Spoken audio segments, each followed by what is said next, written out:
vague et la troisième vague. Alors, peut-être même bien dans la troisième vague, alors que nous sommes lignés à ta. C'est pour les citoyens lambda qui ne sait pas lire ou qui ne sait pas écrire, j'ai accompli so ye Claudine anaweza ijua ni ule utitere wa mweko wa eske yeye anajua mbele ya mabaki ile danger ya troisième. Donc c'est Non, il est parce que de toutes les façons, il n'est pas juste à la séquence, je pense que ça sera l'objectif. C'est le renforcement et à la mesure de prévention. Papa, on a un renforcement à des choses qui ne sont pas observées. C'est une stratégie. Mais idée en Il m'a dit que tu as Il est question de poser par les autres dessins. Une fois que tu as marqué, elle n'a pas posé ce sujet.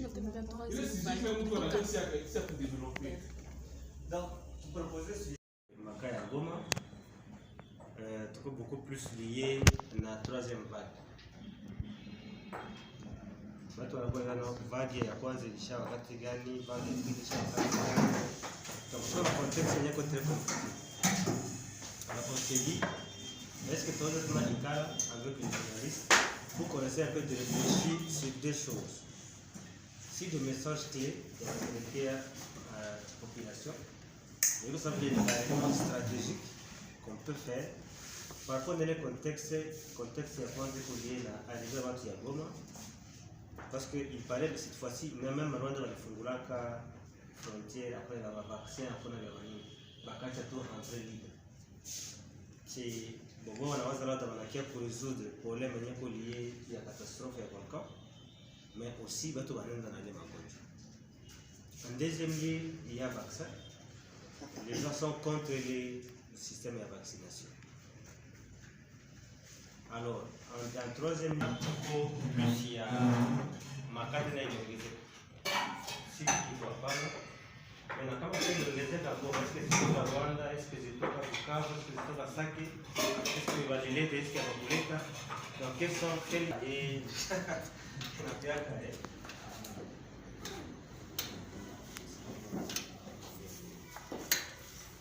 alors mais les questions beaucoup plus liées, qu'est-ce qu'on doit donner comme message au sein de la population. Apparemment, c'est tout à fait qu'on peut réfléchir de la stratégie, de méthode, on doit aussi associer d'autres personnes pour que tu regardes quel est le message et les liens à donner.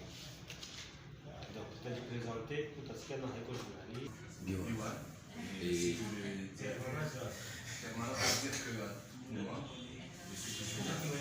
Et directeur, et il est aussi directeur.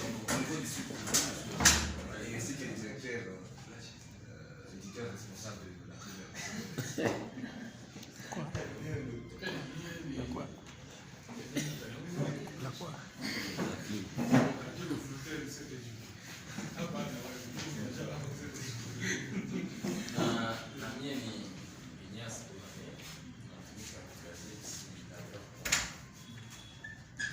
Responsable édité.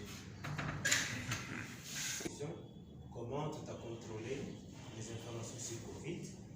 En deuxième lieu, quels sont les thèmes et ma émission de la contenu. Ça va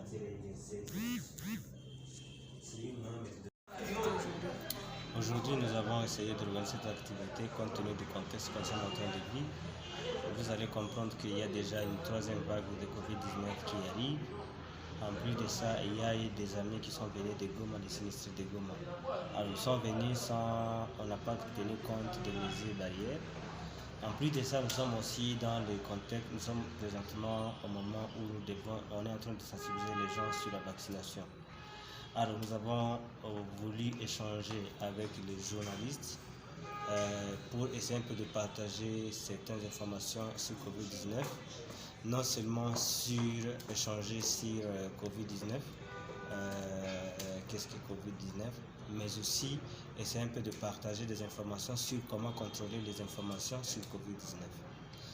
Alors, Et en plus de ça, nous devons aussi réfléchir sur quel est le message que nous devons donner aux gens par rapport au contexte beaucoup plus lié à la troisième vague, par rapport au contexte lié beaucoup plus au vaccin, mais aussi par rapport au contexte lié à ces entrées-là de gens qui sont venus de Goma. Et là, le mouvement n'était pas beaucoup plus concentré. Heureusement, nous avons regardé quelles sont les sources fiables, les sources officielles, mais aussi les sources crédibles auxquelles nous pouvons nous ressourcer pour avoir des informations sur Covid-19. Et entre autres, il s'agit du gouverneur de la province, le ministère de la Santé, la division provinciale de la santé, mais aussi l'IRNB. En plus de ça, nous avons vu que parmi les journalistes aussi, il y a des journalistes qui sont... Les médias constituent aussi une force crédible pour avoir des informations sur Covid-19. Et en plus de ça, en plus des journalistes, donc des médias, on a constaté également que nous devons essayer de faire des enquêtes ou des investigations sur les informations afin de donner des informations qui sont vérifiables et véridiques. Et après cette séance, qu'est-ce que prévoit faire la CDJP? Après cette séance, la CDJP compte maintenant organiser des séances de mobilisation de masse sur Covid-19. C'est entre autres, on va organiser une caravane dans la zone de santé du Banda et de Bagira, mais aussi on va essayer de produire des émissions radio et télévisées pour essayer de sensibiliser les gens. Comme aujourd'hui, nous avons déjà pris des sujets, des contenus liés dans le message que nous devons donner à la population.